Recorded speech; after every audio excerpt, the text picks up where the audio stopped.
नमस्कार प्यारे बच्चों, नीलकंठ कोचिंग क्लासेस की इस ऑनलाइन कक्षा में आप सभी लोगों का एक बार फिर से हार्दिक स्वागत एवं अभिनंदन। प्यारे बच्चों, हम लोग हाई स्कूल मैथमेटिक्स के अंदर कर 5 चैप्टर पूरी तरह से क्लियर कर चुके हैं और मेरा विश्वास है कि आप लोगों को बहुत अच्छे से समझ में भी आया होगा। तो क्या है, चैप्टर को पुनः रिवीजन करने के लिए वीडियोज़ को आप लोग क्या है बार बार देखते रहिए, जिससे कि आपका मैथ काफ़ी मजबूत होता चले। तो प्यारे बच्चों, इसी क्रम में अब हम लोग बात करते हैं चैप्टर नंबर 5 के बाद चैप्टर नंबर 6। अपने सिलेबस के अंदर एक नया चैप्टर दिया गया है, एक नया चैप्टर है चैप्टर नंबर 6, त्रिभुज। क्या है? त्रिभुज। तो इस त्रिभुज के बारे में हम लोग पढ़ेंगे। देखिए, सबसे पहले हम त्रिभुज के बारे में जान लें कि त्रिभुज होता क्या है, त्रिभुज की परिभाषा क्या है, त्रिभुज कितने प्रकार के होते हैं, कौन कौन से त्रिभुज होते हैं, फिर त्रिभुज के अंदर क्या क्या कंडीशंस पढ़नी है वो आपके सिलेबस में दी गई हैं। फिर उनके बारे में हम लोग बारी बारी से आगे बढ़ते जाएंगे, चर्चा करते जाएंगे, प्रमेय करेंगे और उस प्रमेय से संबंधित प्रश्नावली के अंतर्गत जो प्रश्न दिए गए हैं उन प्रश्न को भी सॉल्व करेंगे। तो चलिए प्यारे बच्चों, शुरू करते हैं आज की क्लास को। त्रिभुज। देखिए, त्रिभुज क्या है, ध्यान दीजिए। त्रिभुज क्या है? त्रिभुज एक आकृति है। त्रिभुज एक आकृति है और इस आकृति को हम क्या बोल सकते हैं? 3 भुजाओं से घिरी हुई बंद आकृति को हम लोग त्रिभुज कहते हैं। क्या कहते हैं बेटा? त्रिभुज। देखिए, इसकी डेफिनेशन लिखेंगे हम लोग, परिभाषा लिखेंगे त्रिभुज की।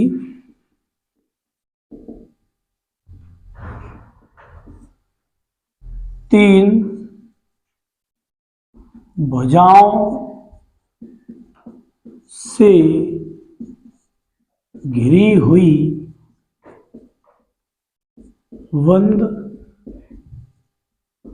आकृति को त्रिभुज कहते हैं। बोलो बेटा, समझ में आया?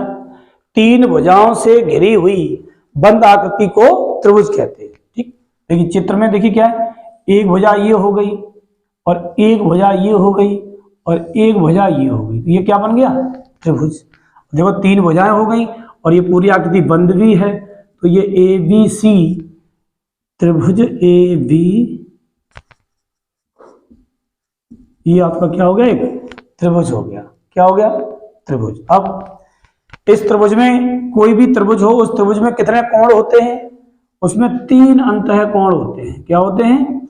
3 अंतः कोण। देखिए, 1 2 3 हो गए। तो किसी भी त्रिभुज के 3 अंतः कोण होते हैं। यहां लिख देंगे, किसी भी त्रिभुज के 3 अंतः कोण होते हैं तथा तीनों अंतः कोणों का योगफल 180 अंश होता है। देखो भैया, किसी भी त्रिभुज के 3 कोण होते हैं। देखिए, 1 2 3, और इन तीनों ही कोणों का योग कितना होता है? 180 अंश। कितना होता है? 180 अंश। तो ये आपकी त्रिभुज की परिभाषा है। भुजाओं की बात करें तो किसी भी त्रिभुज में 3 ही भुजाएं होती हैं। देखिए, एक भुजा क्या हो गई? ये देखो, AB एक भुजा है कि नहीं? AB, और एक BC एक भुजा है और एक CA एक भुजा है कि नहीं? तो किसी भी त्रिभुज में 3 अंतःकोण होते हैं और तीनों अंतःकोणों का योग 180 अंश होता है और 3 भुजाएं होती हैं। क्लियर है? तो 3 भुजाओं से घिरी हुई बंद आकृति क्या कहलाती है? त्रिभुज। ये हो गया हमारा त्रिभुज। इसको नोट डाउन कीजिए त्रिभुज को, फिर हम लोग त्रिभुज के बारे में आगे चर्चा करेंगे। तो देखिए, अब हम लोग बात करेंगे क्या? त्रिभुज के प्रकार। त्रिभुज के प्रकार, टाइप्स ऑफ ट्रायंगल्स। ठीक है, तो त्रिभुज कितने प्रकार के होते हैं? सबसे बड़ी बात यहाँ पे ये आगे बेटा कि त्रिभुज कितने प्रकार के होते हैं। ध्यान दीजिए, त्रिभुज 2 प्रकार के होते हैं। कितने प्रकार के होते हैं? 2। यहां लगेंगे त्रिभुज त्रिभुज दो प्रकार के होते हैं। कितने प्रकार के होते हैं भैया? त्रिभुज दो प्रकार के होते हैं। कौन कौन से? नंबर एक कोणों के आधार पर, और नंबर दो भुजाओं के आधार पर। भुजाओं के आधार पर देखिए त्रिभुज दो प्रकार के होते हैं। कौन कौन से? एक होते हैं कोणों के आधार पर और एक होते हैं भुजाओं के आधार पर। कोणों के आधार पर त्रिभुज कितने हैं? 3। भुजाओं के आधार पर कितने हैं? 3। ठीक, बात समझ में आ गई? तो ये प्रश्न अच्छा प्रश्न है कि त्रिभुज कितने प्रकार के होते हैं। आप लोग याद रखेंगे बेटा अच्छे तरीके से कि त्रिभुज दो प्रकार के होते हैं, कोणों के आधार पर और भुजाओं के आधार पर। कोणों के आधार पर त्रिभुज कितने हैं? 3 प्रकार के, और भुजाओं के आधार पर त्रिभुज कितने हैं? 3 प्रकार के। ओके, इसको नोट कर लीजिए, फिर हम लोग एक एक करके बारी बारी से बात करें। नोट कर लीजिए। तो सबसे पहला वाला जो त्रिभुज है इसके प्रकार की बात करते हैं। सबसे पहले क्या दिया है? कोणों के आधार पर। देखिए कोणों के आधार पर कौन कौन से हैं? देखिए ध्यान दीजिए। नंबर एक न्यून कोण त्रिभुज। न्यून कोण त्रिभुज ऐसा त्रिभुज जिसके कोण 90 अंश से कम हो, ऐसा त्रिभुज लिख दीजिए। ऐसा त्रिभुज जिसके कोण 90 अंश से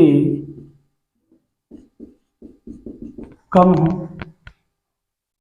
जैसे हम ये इस तरीके से बना दें, इस तरीके से ये मान लीजिए हो गया 45 और ये हो गया मान लीजिए 60 और ये हो जाएगा कितना?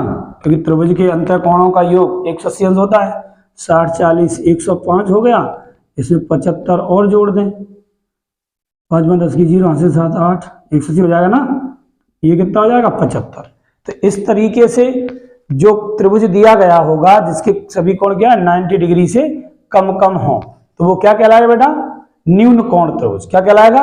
न्यून कोण त्रिभुज। नोट डाउन कीजिए, इसको नोट कर लीजिए। अब थोड़ा इसको हमें हटा देते हैं यहां से, ठीक है। तो न्यून कोण हो गया। इसके बाद दूसरा आता है समकोण त्रिभुज। समकोण त्रिभुज इसमें क्या है बेटा? ऐसा त्रिभुज जिसका एक कोण 90 अंश हो। ऐसा त्रिभुज जिसका एक कोण 90 अंश हो। ठीक, एक कोण अगर 90 डिग्री है तो वो क्या कहलाएगा? समकोण। देखिए ध्यान से, इस तरीके से हमने एक त्रिभुज ड्रॉ कर दिया। इसका ये कितना हो गया? 90 डिग्री। क्या हो गया? 90 डिग्री। भाई समझ में आई बात? समझ में आई बेटा? तो एक कोण 90 अंश हो गया तो ये क्या कहलाएगा? समकोण त्रिभुज। बोलो सारी चीजें क्लियर हो रही है ना? इसको भी हटा देते हैं यहां से। अगला बताया है अधिक कोण।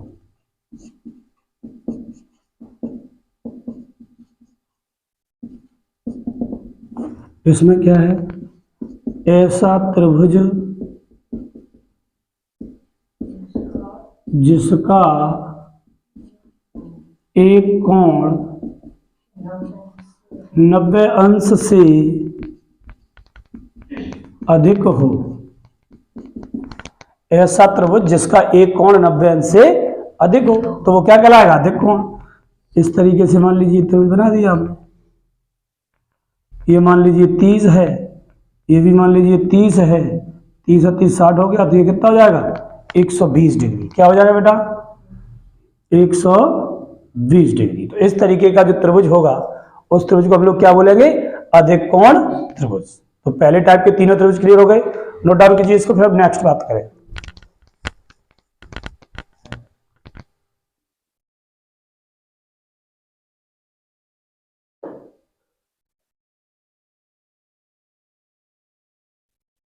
अब देखते हैं हम लोग भुजाओं के आधार पर, भुजाओं के आधार पर देखिए, भुजाओं के आधार पर क्या कंडीशन है। भुजाओं के आधार भी तीन प्रकार के हैं। पहला होगा समबाहु त्रिभुज। क्या होगा भैया? समबाहु त्रिभुज। अब यहां पे देखिए समबाहु त्रिभुज है, लग रहा है देखने सम मीन्स समान यानी बराबर, बाहु मीन्स भुजा जिसकी सभी भुजाएं बराबर हो। यहां लिखेंगे ऐसा त्रिभुज जिसकी सभी भुजाएं समान हो। हेलो, समबाहु त्रिभुज क्या है? ऐसा त्रिभुज जिसकी सभी भुजाएं समान हो, समबाहु त्रिभुज कहलाता है। देखिए इस तरीके से, इस तरीके से ए बी सी, मान लीजिए ये भी भुजा 7 सेंटीमीटर है, ये भी 7 सेंटीमीटर है और ये भी 7 सेंटीमीटर है, तो इसको हम क्या बोलेंगे? समबाहु त्रिभुज। इसको क्या बोलेंगे? समबाहु त्रिभुज। आई बात समझ में? सेकंड देखते हैं हम लोग, समद्विबाहु त्रिभुज। समद्विबाहु त्रिभुज, इसमें लिखेंगे हम ऐसा त्रिभुज जिसकी कोई दो भुजाएं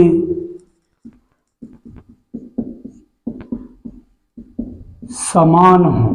समद्विबाहु त्रिभुज क्या होता है बेटा? ऐसा त्रिभुज जिसकी कोई दो भुजाएं समान हो। कोई सी दो भुजाएं समान हो जाएंगी तो समद्विबाहु त्रिभुज कहलाएगा। ठीक है, यहां देखिए मान लीजिए ये वाली भुजा और ये वाली भुजा बराबर है और ये वाली अलग है, तो ये क्या कहलाएगा? समद्विबाहु त्रिभुज। ओके, नोट करिए इसको जल्दी से, इसको हटा देते हैं।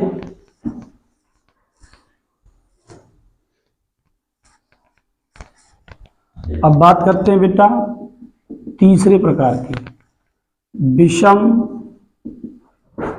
बाहु त्रिभुज। डेफिनेशन है ऐसा त्रिभुज जिसकी सभी भुजाओं की माप अलग अलग हो। क्या समझे आप लोग?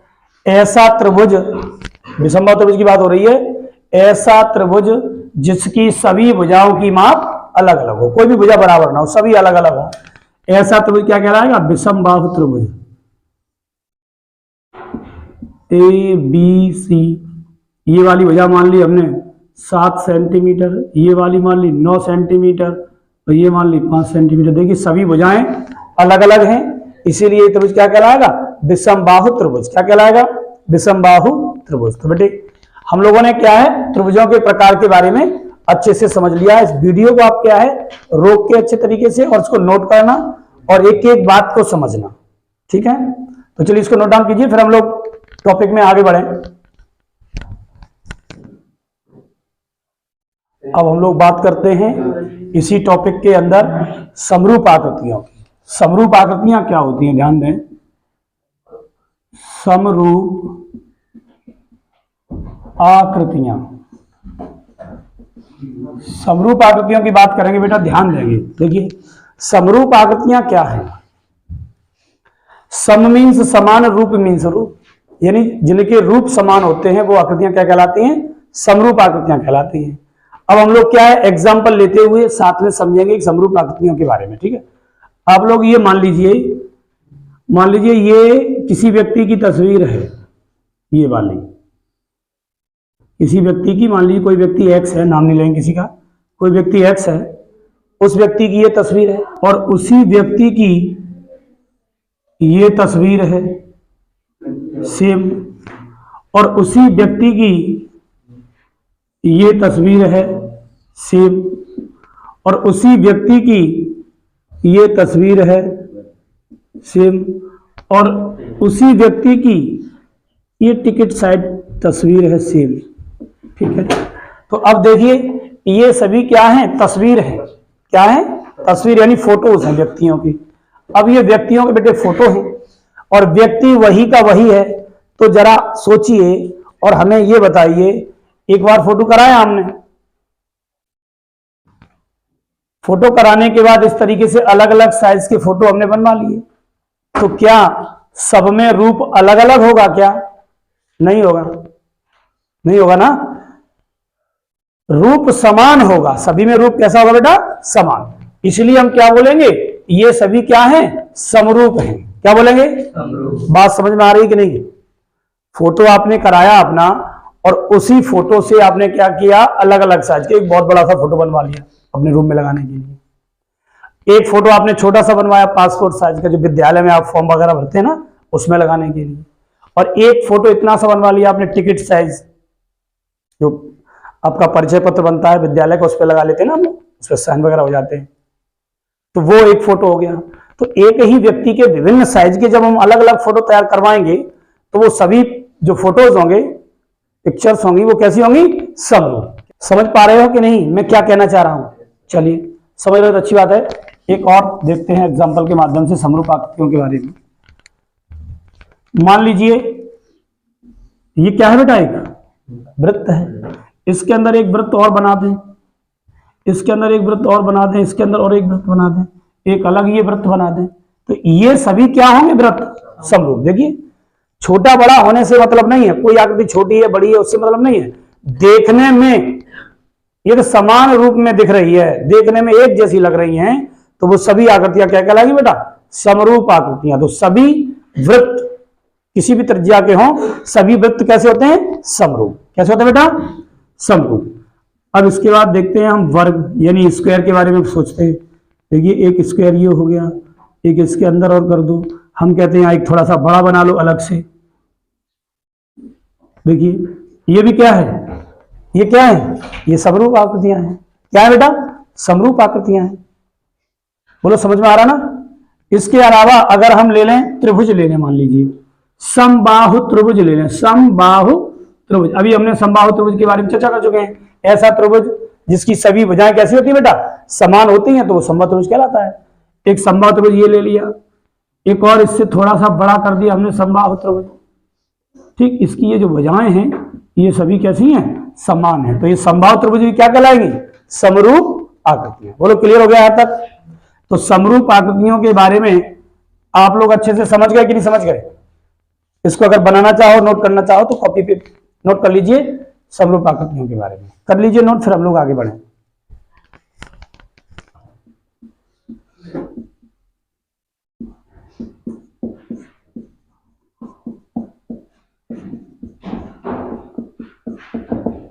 बहुभुजों की समरूपता। अब हम लोग बात करते हैं, अभी हम लोगों ने क्या विभिन्न प्रकार की आकृति, वर्ग, वृत्त, त्रिभुज, एक फोटो के माध्यम से हम लोगों ने समझा कि समरूप आकृतियां क्या होती हैं। अब हम बात करते हैं बहुभुजों की समरूपता। बहुभुज मतलब जिसमें बहुत सारी भुजाएं हैं, त्रिभुज भी हो सकता है, चतुर्भुज भी हो सकता है, पंचभुज भी हो सकता है, मतलब कोई भी आकृति हो सकती है जिसमें बहुत सारी भुजाएं हों, वो सभी आकृतियां समरूप होंगी। ये कैसे जानेंगे, उसके लिए कंडीशन क्या है? तो बहुभुजों की समरूपता, ध्यान देंगे, बहुभुजों की समरूपता के लिए क्या है? देखो, ध्यान देना, भुजाओं की समान संख्या वाले, भुजाओं की समान संख्या वाले सभी बहुभुज समरूप होते हैं। ध्यान दो भैया, भुजाओं की समान संख्या वाले सभी बहुभुज समरूप होते हैं यदि, कब? नंबर फर्स्ट, यदि उनकी संगत भुजाएं समानुपाती हों। संगत भुजाएं कैसी हों? समानुपाती हों। अगली कंडीशन क्या है? उनके संगत कोण बराबर हो। बोलो भैया, उनकी संगत भुजाएं समानुपाती हो, उनके संगत कोण बराबर हो। अगर ये कंडीशन बन रही है तो सभी समान भुजा वाले बहुभुज क्या होंगे? समरूप कहलाएंगे। क्या कहलाएंगे? समरूप। क्लियर है ना? या ना, भुजाओं की समान संख्या वाले सभी बहुभुज समरूप होते हैं कब? यदि उनकी संगत भुजाएं समानुपाती हो, उनके संगत कोण बराबर हो। ये हो गया आपकी क्या? बहुभुजों की समरूपता। अगर ये दोनों कंडीशन फॉलो हो रही हैं तो वो बहुभुज जितनी भी आकृतियां दी गई होंगी वो निश्चित तौर पर कैसी होंगी? समरूप। इसको नोट डाउन कीजिए, फिर हम लोग आगे बढ़े। तो चलिए प्यारे बच्चों, हम लोग बात करते हैं अपनी प्रश्नावली 6.1। इस चैप्टर से संबंधित शुरुआत में जो थ्योरी थी वो हम लोगों ने अच्छी तरीके से समझ ली है। अब हम लोग क्वेश्चन सॉल्व करते हैं। कोष्टकों में दिए गए शब्दों में से सही शब्द का प्रयोग करते हुए रिक्त स्थानों को भरिए। अब हम लोग क्या है? रिक्त स्थानों को भरेंगे। देखिए बेटा, पहला प्रश्न है, सभी वृत्त होते हैं, हमने बताया था अभी, सभी वृत्त होते हैं सर्वांग सम की समरूप। आप भरेंगे यहाँ पे क्या? समरूप। बोलो, समझ में आया? बहुत आसान हो गया है। दूसरी बात क्या है? सभी वर्ग होते हैं सर्वांग सम या समरूप। यहाँ पे भी भरेंगे हम लोग क्या? समरूप। बोलो, समझ में आ रहा है बेटा? यहाँ पे समरूप, यहाँ भी समरूप। अगला क्वेश्चन है, सभी खाली स्थान त्रिभुज समरूप होते हैं। सभी त्रिभुज समरूप होते हैं। समद्विबाहु की समबाहु? समबाहु। वेरी गुड, समबाहु। सभी समबाहु त्रिभुज कैसे होते हैं बेटा? समरूप होते हैं। अगला है, भुजाओं की समान संख्या वाले दो बहुभुज। देखिए, बहुभुज के बारे में अभी हमने चर्चा की थी कि समान संख्या वाले दो बहुभुज हमेशा समरूप होंगे यदि उनकी भुजाएं समानुपाती हों और संगत कोण कैसे हों? बराबर। तो क्या उनके संगत कोण कैसे हों? बराबर। यहाँ क्या भर देंगे भैया? बराबर। पहले स्थान पर क्या आ जाएगा? ये वाला पहले स्थान पर आ जाएगा बराबर। उनकी संगत भुजाएं हों कैसी हों? समानुपाती। कैसी हों? समानुपाती। संगत भुजाएं कैसी हों भैया? समानुपाती। ये पहला क्वेश्चन है, इसको अच्छे से नोट करिए, फिर हम लोग अगले क्वेश्चन की बात करें। चलिए प्यारे बच्चों, हम लोग क्वेश्चन नंबर 2 देखते हैं। निम्नलिखित युग्मों के दो भिन्न भिन्न उदाहरण दीजिए। उदाहरण देने, एक समरूप आकृतियों के उदाहरण और ऐसी आकृतियां जो समरूप नहीं। अभी हम बता चुके हैं आप लोगों को। समरूप आकृतियों में कौन कौन आते हैं? सभी वृत्त आ जाते हैं, सभी वृत्त, सभी वर्ग और सभी समबाहु त्रिभुज। हो जाएंगे नहीं हो जाएंगे? ये हो जाएंगे समरूप। और ऐसी आकृतियां जो समरूप नहीं है, विषम बाहु त्रिभुज, विषम बाहु त्रिभुज। विषम बाहु त्रिभुज कैसे होंगे? सभी विषम बाहु त्रिभुज क्या अलग अलग होंगे? विषम बाहु त्रिभुज हैं और समद्विबाहु त्रिभुज हैं। समद्विबाहु त्रिभुज। ऐसे और भी बहुत सारे उदाहरण हैं। ठीक है, तो यही बताना था। हो गया? इसको नोट करिए जल्दी से।